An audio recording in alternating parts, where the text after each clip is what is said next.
दोस्तों, एक 42 साल की महिला घर में अकेली रहा करती थी। उसके पति का देहांत 4 साल पहले हो चुका था। वो अब अपनी ख्वाहिशों को पूरा करना चाहते थे। इसीलिए उसने अपने ही गांव के एक व्यक्ति को अपने प्यार के जाल में फंसा रखा था। एक दिन उस व्यक्ति को फोन करती है और उससे मिलने की बात करती है। तब वो व्यक्ति समझ जाता है कि ये औरत मुझे क्यों बुला रही है। वो व्यक्ति तुरंत मेडिकल स्टोर की दुकान पर जाता है और वहां से एक शक्तिवर्धक गोली खरीद लेता है। वो दवा लेकर तुरंत ही इस महिला के घर पर आ जाता है और उसके बाद इस महिला के साथ संबंध बनाना शुरू कर देता है। वो इतनी जोरदार तरीके से संबंध बना रहा होता है कि इस औरत की हालत खराब कर देता है। इसको चरम सुख का आनंद मिल रहा था, इसलिए ये अजीब अजीब सी आवाजें निकाल रहे थे। अजीब अजीब सी आवाज को सुनकर इसकी बेटी की नींद खुल जाती है और वो जब अपनी माँ के कमरे की तरफ आती है, खिड़की से झांक कर जब अपनी माँ को उस व्यक्ति के साथ देखती है तो उसके पैरों तले से जमीन खिसक जाती है।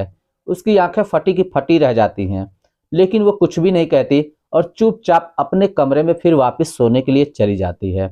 ये व्यक्ति संबंध बनाकर फिर अपने घर चला जाता है। इस तरीके से दोस्तों करीब 6 महीने का समय गुजरता है। 6 महीने के बाद एक दिन उस व्यक्ति की नज़र इस औरत की बेटी पर पड़ जाती है। वो इसकी बेटी के साथ कुछ गलत करना चाह रहा होता है।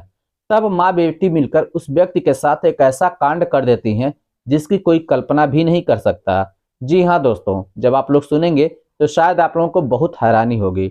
इसलिए इस वीडियो को पूरा ज़रूर देखिएगा, क्योंकि वीडियो के अंत में आपको एक बहुत बड़ी सीख मिलने वाली है। तो आइए जानते हैं पूरी घटना इस वीडियो में। लेकिन वीडियो में आगे बढ़ने से पहले बस वही छोटी सी रिक्वेस्ट कि वीडियो को लाइक नहीं किए तो वीडियो को लाइक कर दीजिए, चैनल को सब्सक्राइब नहीं किए तो सब्सक्राइब कर दीजिए, जिससे मेरा हौसला बढ़ता रहे। दोस्तों, ये सच्ची घटना है उत्तर प्रदेश के रायबरेली जिले की। वहाँ पे एक गांव होता है। उस गांव में एक औरत होती है जिसका नाम गीतू होता है। उसकी उम्र 42 साल की होती है। वो अपने आप को इतना फिट रखी हुई थी कि वो 30 साल की नौजवान महिला दिख रही थी। उसके पति का देहांत 4 साल पहले एक बीमारी की वजह से हो चुका था। गीतू घर में अकेली रहा करती थी। उसकी एक बेटी होती है जिसकी उम्र 19 साल की होती है। उसका नाम मंदाकिनी होता है। मंदाकिनी कक्षा 12 में पढ़ाई कर रही होती है। वो देखने में बेहद ही खूबसूरत होती है और पढ़ने लिखने में भी काफ़ी ज़्यादा होशियार थे। वो हर एक काम को बहुत ही आसानी से कर लिया करते थे। गीतू अभी जवान थे। जवानी में ही उसके पति का देहांत हो चुका था। वो अपने पति के गम को भुला नहीं पा रहे थे। दिन तो उसका किसी तरीके से कट जाया करता था, लेकिन रातें वो करवटें बदल बदल के काटा करते थे। रात को उसको चैन नहीं आता था, क्योंकि गीतू अपने पति से दिलो जान से प्यार किया करते थे। गीतू के अगर कारोबार की हम बात करें तो गीतू एक स्कूल में पढ़ाया करते थे, जहां से उसे 10 से 15 हजार रुपये सैलरी मिला करते थे। इस तरीके से गीतू अपना और अपने बेटी का भरण पोषण कर रहे थे। धीरे धीरे समय गुजरता है। अब गीतू को तन्हाइयाँ डसने लगे थे। अब उसके अंदर की इच्छा फिर से उबाल मारनी शुरू हो गई थी। वो अपनी ख्वाहिशों को किसी के साथ पूरा करना चाहते थे, मगर उसे समझ में नहीं आ रहा था कि आखिर वो करे तो क्या करे। एक दिन वो रास्ते से गुजरती है, तब देखती है कि उसी के गांव में एक व्यक्ति होता है जिसकी उम्र 55 साल होती है, लेकिन वो अपने आप को इतना फिट और जवान रखता है कि वो 40 साल का नौजवान दिख रहा होता है। गीतू उसको देखते ही उस पर फिदा हो जाती है। उस पर डोरे डालना शुरू कर देती है। उसे अजीब अजीब सी इशारे करती है, जिससे उस व्यक्ति को समझने में देर नहीं लगती कि गीतू आखिर उससे चाहती क्या है। धीरे धीरे दोनों की करीबियां बढ़ती जाती हैं। उसके बाद ये दोनों एक दूसरे को अपना नंबर दे देते हैं। अब गीतू उस व्यक्ति को फोन किया करती थी और घंटों उससे बातें किया करते थे। दोस्तों, उस व्यक्ति का नाम नेबूलाल होता है। उसकी पत्नी का देहांत 3 साल पहले ही हो चुका था। नेबूलाल भी घर में अकेला ही रहता है। वो भी गीतू से घंटों तक बातें किया करता था। धीरे धीरे समय गुजरता चला जाता है। एक दिन गीतू फोन करती है और नेबूलाल को कहती है कि आज तुम मुझसे मिलने के लिए मेरे घर पर आओ। नेबूलाल को समझते देर नहीं लगती, क्योंकि वो भी 55 साल का था, तो उसे समझ में आ जाता है कि आखिर गीतू मुझे क्यों बुला रही है। वो तुरंत ही उठता है और मेडिकल स्टोर पे चला जाता है। वहां पे एक शक्तिवर्धक गोली खरीदता है और उस गोली को लेकर तुरंत ही गीतू के घर पे आ जाता है। गीतू के घर पे आने के बाद पास में बैठ जाता है। फिर एक दूसरे से दोनों बातचीत करते हैं, अश्लील हरकतें करते हैं। उसके बाद वो व्यक्ति गोली खा लेता है। गोली खाने के बाद वो गीतू के साथ संबंध बनाना शुरू कर देता है। वो इतनी जोरदार तरीके से संबंध बना रहा होता है कि गीतू की हालत खराब हो जाती है, लेकिन गीतू को चरम सुख का आनंद मिल रहा था। जिसके लिए वो बरसों से प्यासी थी। वो अजीब अजीब सी आवाजें निकाल रही होती है। गीतू की बेटी नंदिनी की नींद खुल जाती है। नंदिनी सोचती है कि ये अजीब अजीब सी आवाजें आखिर आ कहाँ से रही हैं। वो अपने कमरे से निकलती है, इधर उधर देखती है, मगर उसे कुछ भी दिखाई नहीं देता। तब वो अपने माँ के कमरे के पास पहुंचती है, तो वो क्या देखती है कि ये आवाजें उसकी माँ के कमरे से ही आ रही हैं।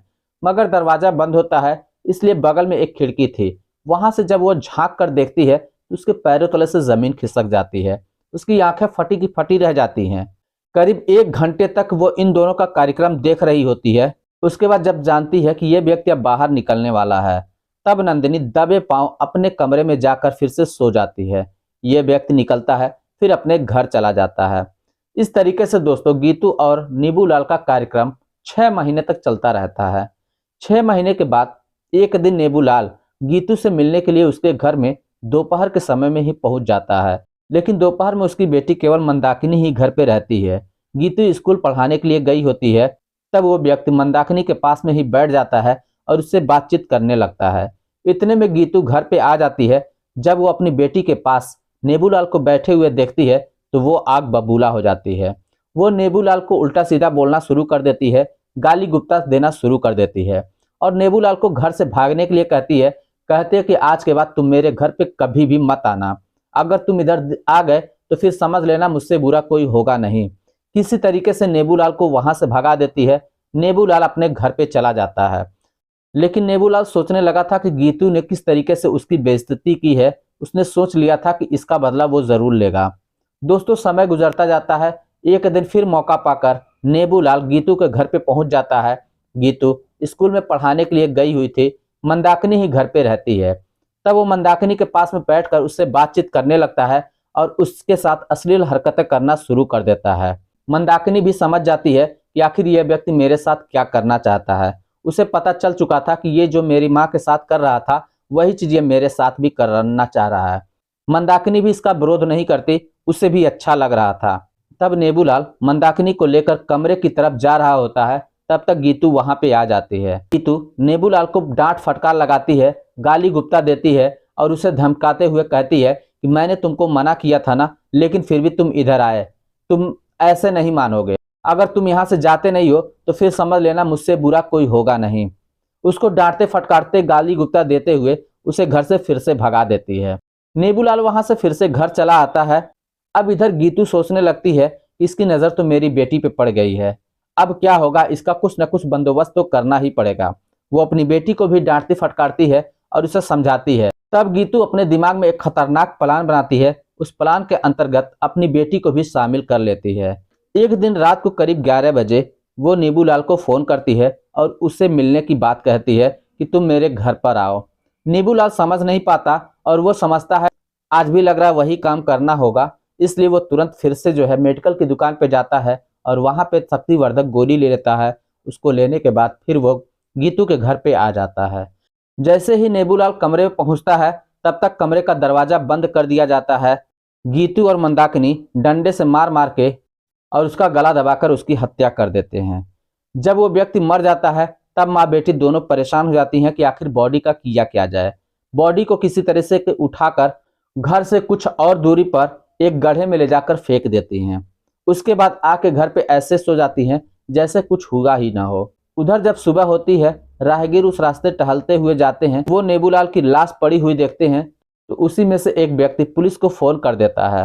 पुलिस मौके पर पहुंचती है और बॉडी को कब्जे में लेकर पोस्टमार्टम के लिए भेज देती है। पोस्टमार्टम का इंतजार होता है कि आखिर इसकी मृत्यु हुई तो हुई कैसे।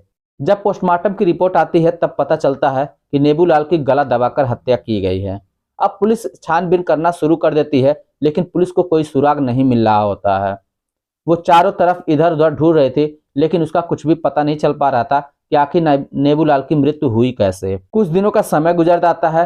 तब पुलिस स्टेशन में एक व्यक्ति पहुंचता है और वह कहता है, साहब मैं एक बात बताता हूं, हो सकता है इससे आपको मदद मिले और सही कातिल तक पहुंचने में आपको सहायता प्रदान करे।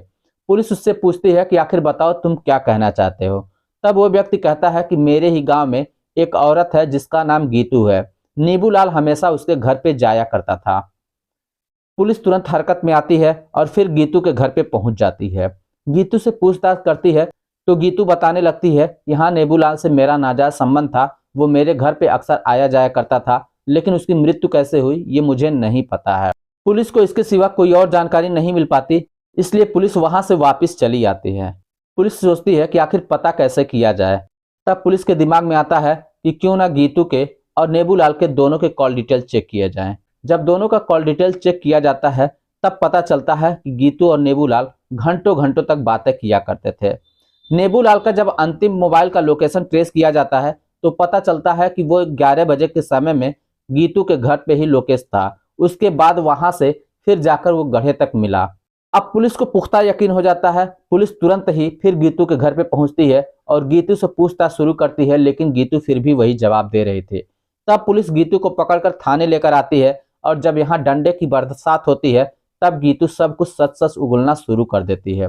गीतू कहती है, इस व्यक्ति की नजर मेरी बेटी पे पड़ गई थी, ये मेरी बेटी के साथ गलत करना चाहता था। मैंने इसे बार बार मना किया, इसे धमकाया भी, लेकिन ये नहीं माना।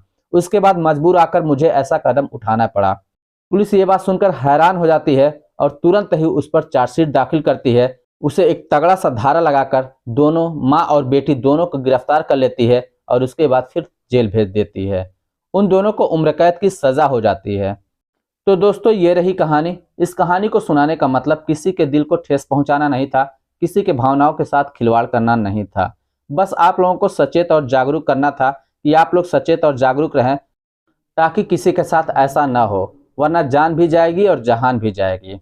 वैसे दोस्तों आप लोगों का इस कहानी के बारे में क्या कहना है? आपकी जो भी राय हो आप हमें कमेंट बॉक्स में लिखकर ज़रूर बताइएगा। चलिए फिर मिलते हैं नेक्स्ट वीडियो में, तब तक के लिए जय हिंद।